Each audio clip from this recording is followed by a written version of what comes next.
Kan diyaana irraa geessanii ilmaan bareentumaa kana sadeen bareentumaa kana waan na diiganiif qaamaa qalbiitiyya. Ifiifuu rabbi walitti na qabi jechuun jira tana gubbaa adda na facaasuun. Sabni Oromootis narratti isin hin dhiisu jechuudha. Yoon akkanaan du'e garuu sheenaa qabadhu. Akka isin na gootan kanaan.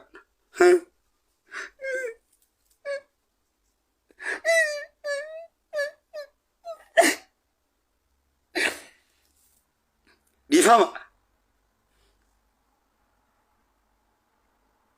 Waan isaan irratti hojjetan dhala.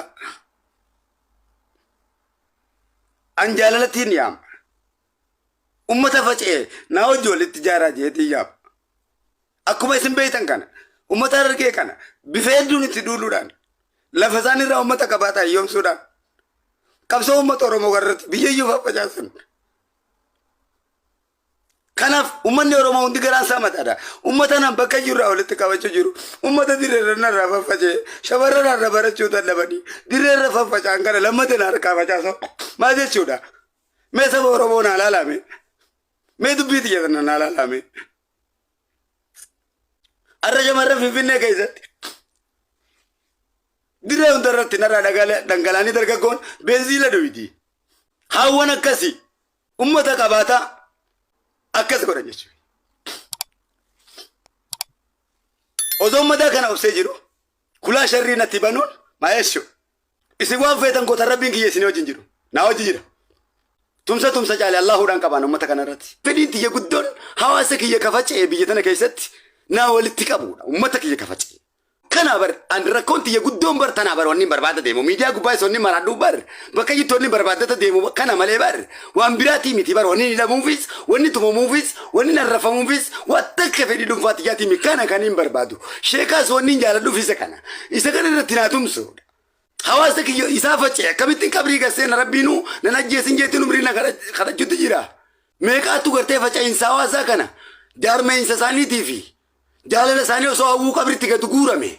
Anis akkamittiin du'a abbootiiti jedhabe obboleeyyan kiyya dhabe. Osoon jaarmee uummata kanaan arkin dafqa abbootiin tiyyatti dafqaan uummata kanaa irratti hin arkin. Rabbi kamiin ajjeessa osoon agarsiisin.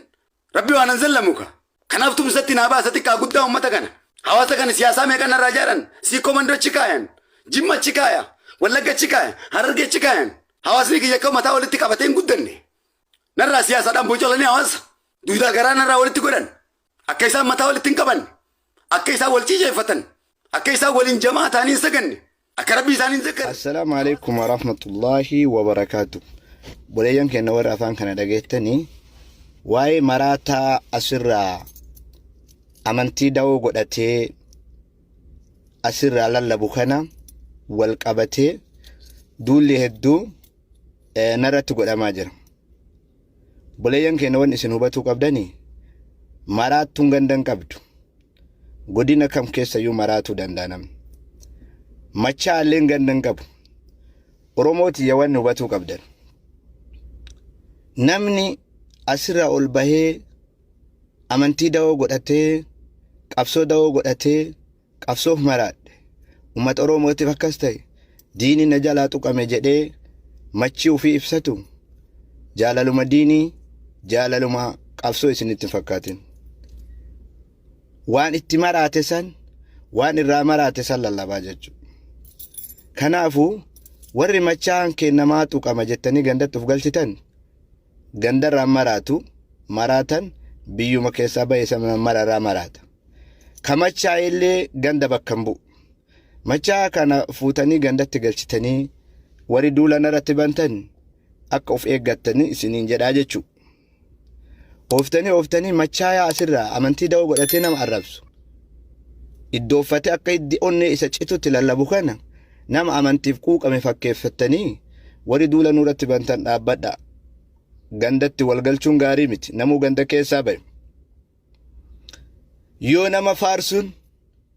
gootota faarsuun ekeraa arrabsiisuun yoo inni ol ka'eetiin gootota ani ilma akkasii jedhe kun ol bahee sababa isaa gootota arrabsaa gootota mataa garagalchaa jechuun hayyoota arrabsaa jechuudha. Aslan namni daawaa godhu tokko wanni inni goototaan uf dhaaduuf wanni suuraan uf dhaadus wanni inni daboo kadhatuuf hin jiru jechuudha. Yoo naamus itti waa himu wallaale malee yoo hanqinni akkasii qabaate malee wani nutti baratame tokko ol bahee asirraa boo'ee qifatee jenna eebanne diinii kennaaf akkas ta'e eebanne qabsoo kennaaf kola'e kuni waan nutti baratame jechuudha. Tasgabbaanii ilaaluun barbaachisaadha.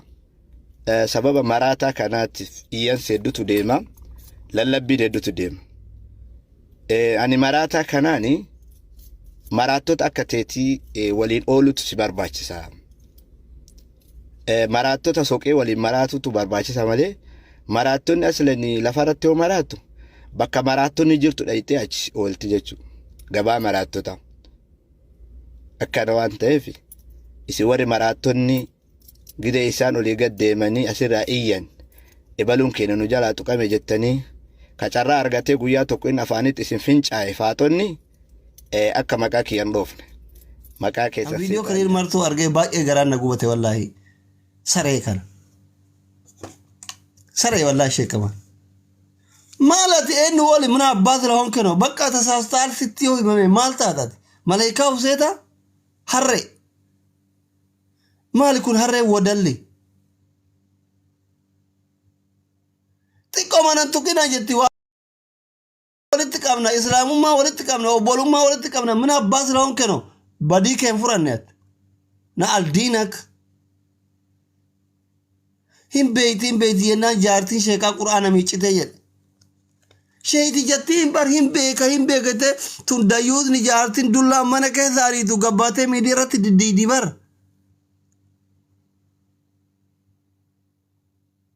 yookaan na ajjeesuu hedhan jedha yookaan na maarree godhuu hedhan jedha yookaan akkas ta'e jedha yookaan na hiisisan jedha yookaan jaartiin xiyya kafilli xiyya beera jedha inshaallah ani waa hunda siin jedha obboleeso harama rabbii jirta harama rabbii jala jirta nama guyyaa tokkollee taatu nama malli harkaa bade kararraa fuudhe wanni an si qusataa jiru sheekamal waan biraatiif himiti wallaahi waan biraatiif himiti wanni an si qusataa jiru xiqqoo irra si qusataa jiru akka irra haraaraan arrabaanatti jiru jechu wallaahi wanni an si qusataa jiruuf maaliif beeyta ayyoo dhiyoo kana badde wayii taati qabdee kararraa fidde ta ilmi isii jaarman jiru intaloon isii su'uudii jirtu san qofaaf wanti ati oromoo dalade takkitti yoo jiraate san qofaaf si qusataa jira saniif arrabni akka fedhe sina jechuu dida annama galata namaa wallaaluu miti anaan goone oromoo goote viidiyoo san takkittiif si qusataara wallahi leena nagar xuruu nagar yesaraa nagar yelam jireenya kee keessatti viidiyoon sun takkittiin osoo ati ta'uu batte jaannata si galchiti silaa ati ka jaannata aga taatu rabbi beeka ka azaabati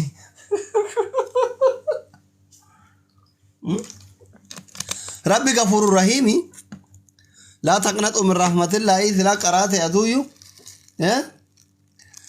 فيديو والله ديو كان هو إسي تكتي في قصة أفاد أكار قتين عن جاتشو لدار بليز أفكا باجي شيء كمان غاري متي والله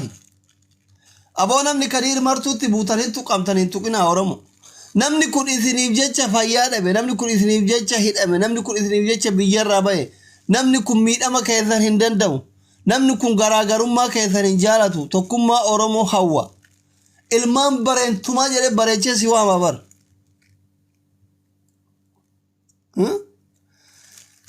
amma mee qur'aana rabbiitirra oromoon kun hin jira bareentumni hin jira daawwaa rabbiitu yemu kadiir bar akka waan isin hadiisa rabbii keessa jirtaniititti qara'ee isin waama bar ol isin guddisee jechu hamba ambiyoota gore isi waama bar adam kabiyati biye adam wa turab yette shekotin sila kondatu horde adam yecha isini takka qur'an rabbi tiran jira kan wallahi ay kadirik akit ansir ba kayara dun tawbatte male sobeite ambarna masir bakeetin jaalalli qabdee maraatee kabis mishiit irraa yamanitti deebi'e yaa kadiir kaadha yamaanim sagaxee ruuza quubtee sirratti afaan bantu kana wallaahi sa dhugaa rabbi gadheen maalitti beeyti waa'ee goota wallaahi aniin amma isin gowwaa maal jettaniin kun sirba kadiir martuu dhageeffadhee osoo tariiba deemaa jiru gaara kabis mishiit irraa yamanitti jaalaleeti ya biratti deebi sira fikir attaqam oromummaan beeytan gandumma matanuun beeytan baramma osoo gandaanuu ijaaramaa isin hin jedhani isin ummata gosaa wal fixu hay oromoo kana maalumaaf rabbiin tiisise isin godhe bannaa taachu maaluma taatan oromoo budaamaatu isin nyaate keessattuu ilmaan xiqqoo humandootii fi harargee kana budaamaaltu nyaate jarana maaluma taatan amma shawaan nagaya qaba ijoolleen jimmallee xiqqoo nagaya qabdi boorani nagaya qaba gujiin nagaya qaba wallagge akkasi walloon akkasi maali rakkoommaan ganamaa galgala harargee barsiin kun waaw miidiyaa kanarraa duttuuf maali nuhu warri suusii arrabaa qabnu warri waggaa 27 arrabsoo qara'aa bule ture warri kitaaba arrabsoo qabnu hin dhiifne bar toobannee dhiifne bar dhiifneerra yeroo qiyaamaan kaloofte kana maaltu akkatti isin dhiisiisa beera fi dhiira keessan shiita urarattee tiktookitti fiidi guutuun isii ta'e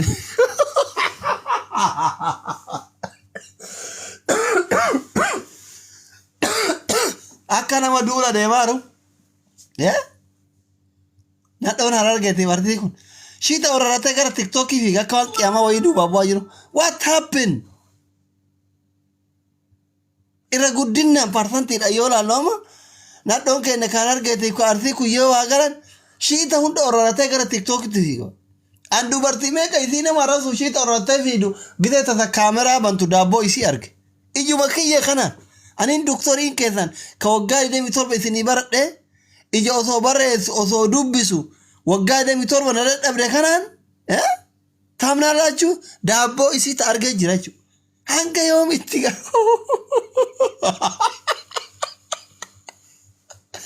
ummata isin baraasirraa wal arrasitanii faannoo 4 kiiloo naaf qotaal tokkummaa kee thank you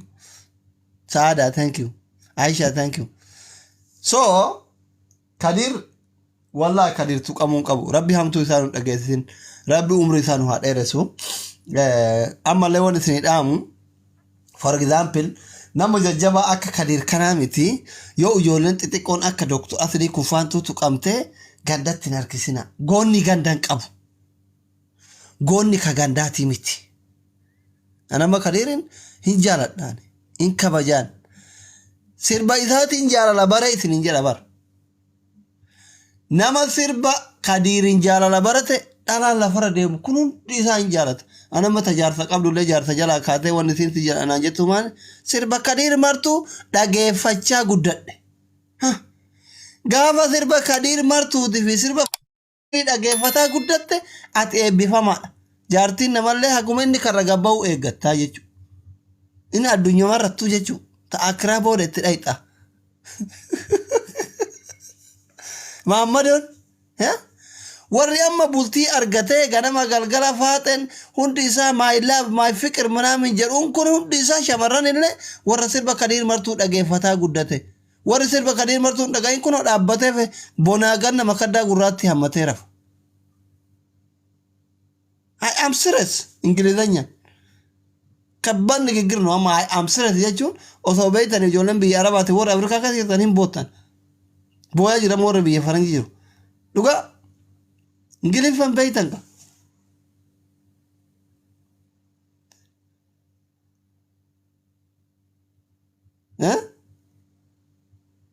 dhugaa rabbi sirbi Kadir martuu barame kam keessa bayme koche soo taa'ee jedhu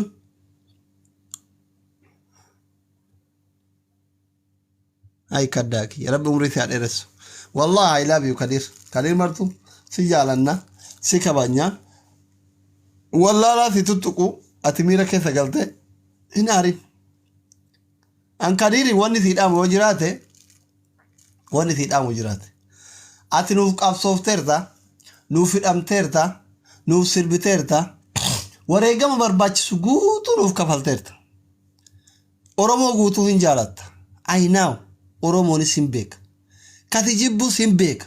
kati jaalatus beeka nuti beeyna akka ati nu jaalattu akka ati tokkummaa keenya hawwitu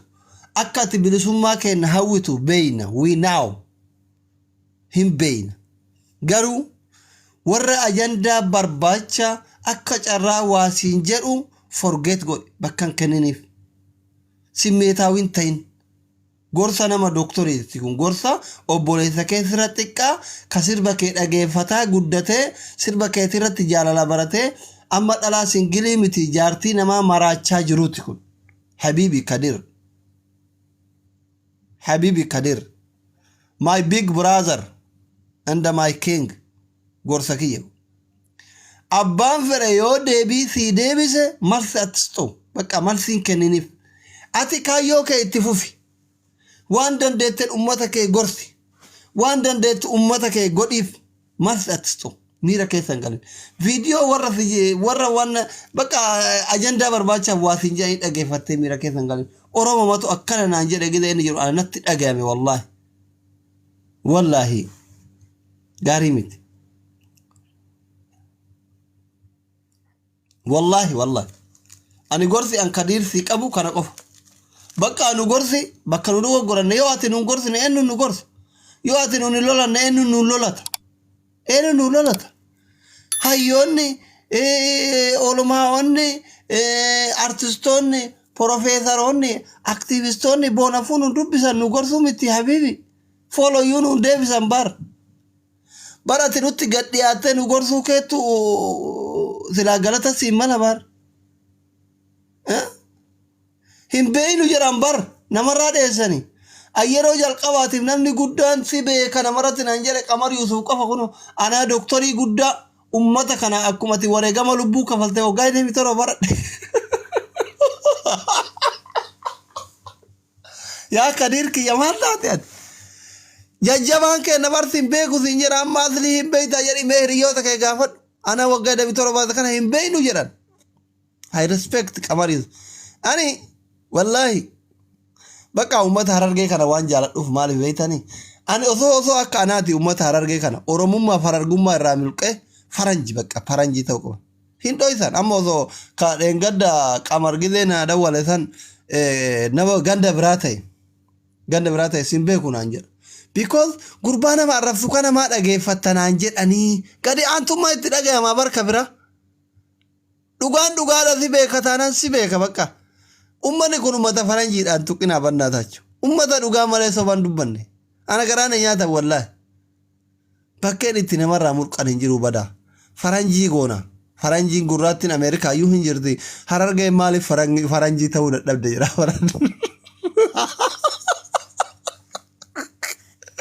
qoya Ameerikaan tun ta gurraacha turte hin jedhanii ta Harargee ta'uun ooltu barkanaaf namni hundi akkatti itti gubatama jedhu dhugaa dubbatu Harargee kai wallah Amerikaan teeti deeffadhu Amerikaan ta biyya gurraachati jirani wallah Harargee maal asi afran qal'oo anniyya itu humbanna maare jettee wal fixaa miti kai Amerikaa deeffadhu anillee waraana kiyya kaafadhe si wajjin ka asiif wareegama Amerikaa deebisuuf kai you are not Oromo you are not Harargee you are Faranji people Amerikaan ga gurraachati yani ka haakaanu si wajjin dhumne Amerikaa deeffan hin kaatan moo hin kaatan hin kaatani yaasinoo as jala jirtanii miti hin kaatan moo hin kaatan Amerikaan teessanii kaa Amerikaa faranjiin gurraachiin jira bakka ummanni gurraachi Amerikaa sun na amana ummata Harargee kana na amana bakka kaatanii deemnu lola addunyaa sadaffaa bannee deebifnu እና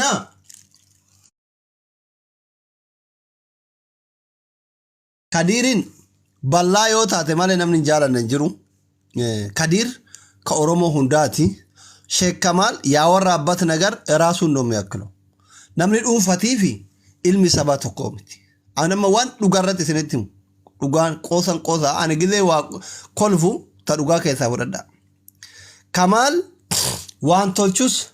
gillino nama dhuunfati balleessus nama dhuunfati manni nama ay wakkilim nama tokko jaartii isaatu bakka bu'u wanni Kamaal balleessu wanni Kadir tolchu Oromoo hunda gammachiisa yoo balleessellee akka sabaatitti jabaa kenna badii isaa fudhanna waan ta'eef Kadir ni jaalanna ni kabanya hayyuu kenna gara laafessa kenna artistii kenna amma mooto munashida kenna